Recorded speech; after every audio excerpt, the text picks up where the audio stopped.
يوضع الحليب الذي تم حلبه من الجاموس في إناء أو كما معروف باللهجة العراقية الطشت، وعلى نار هادئة، ويحرك باستمرار تحريكا جيدا. وبعد إنزاله من على النار توضع فوقه سلة من الخوص ويغطى بغطاء جيد ويترك حتى الصباح الباكر. أول خطوة نشخر الحليب بالصفرية النظيفة ونرد نفوره، نشعل الطباخ ونفوره، نرد نطرقه. ورا ما نطرقه نجيب السلة نخليها ووسطها ناعمة كدري أو من هاي الوصلة النظيفة الزينة، ونخلي وراها بطانية خليه لمدة 24 ساعة. يعني إذا نفوره بالأربعة العصر نقعد له بالأربعة بالليل. عند الصباح يكشف الغطاء الذي وضع على إناء طشت الحليب، وعند رفعه نجد أن الطبقة الدهنية القيمر قد ارتفعت وبقي الحليب الخالي من الدسم. يا اسم الرسول، هسه أصبح الملك لله.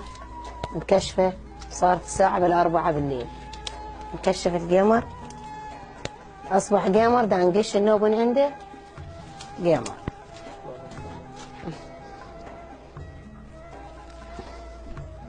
هسه هذا الثلج والمي متقيل.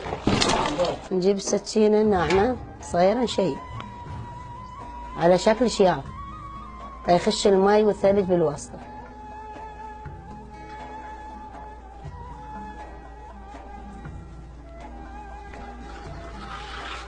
ورا ما شاف نفتر على الحافة مالت الصفري بهاي الطريقة.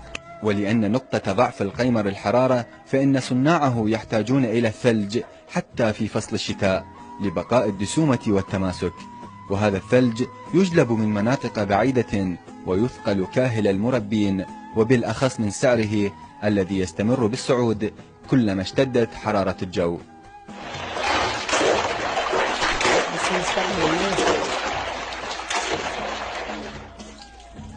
يلبس القمر يبرد ويصعد لي برا يظهر بينه وبين الحليب. بهاي الطريقة نرش المي والثلج.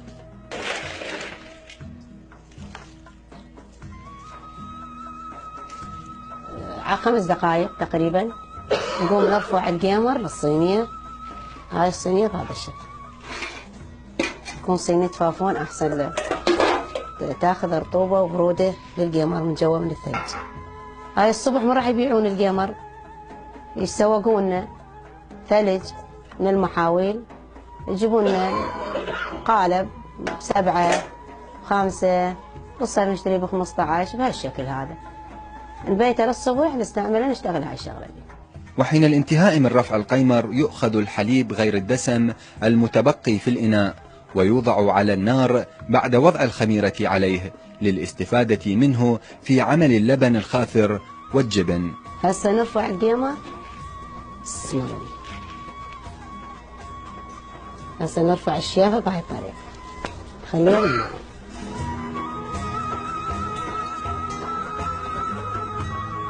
هسه شلون نرفع ثلج هذا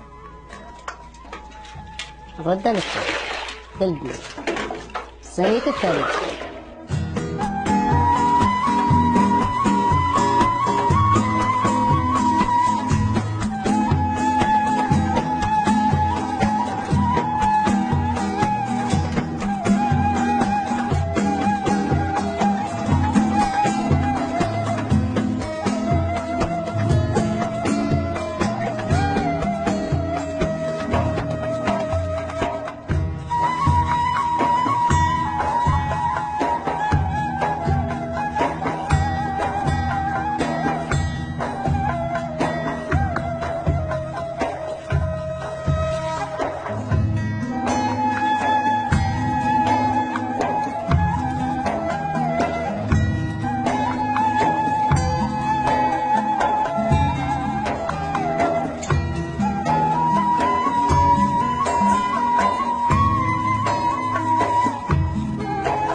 إطلالة شمس الصباح ينقل القيمر إلى السوق ومنه إلى المستهلك، ويبقى قيمر الحلة الهدية المفضلة التي يقدمها رب البيت إلى عزيز عليه أو إلى عائلته، أو ربما إلى عروسين في صباحهم المفعم بالسعادة.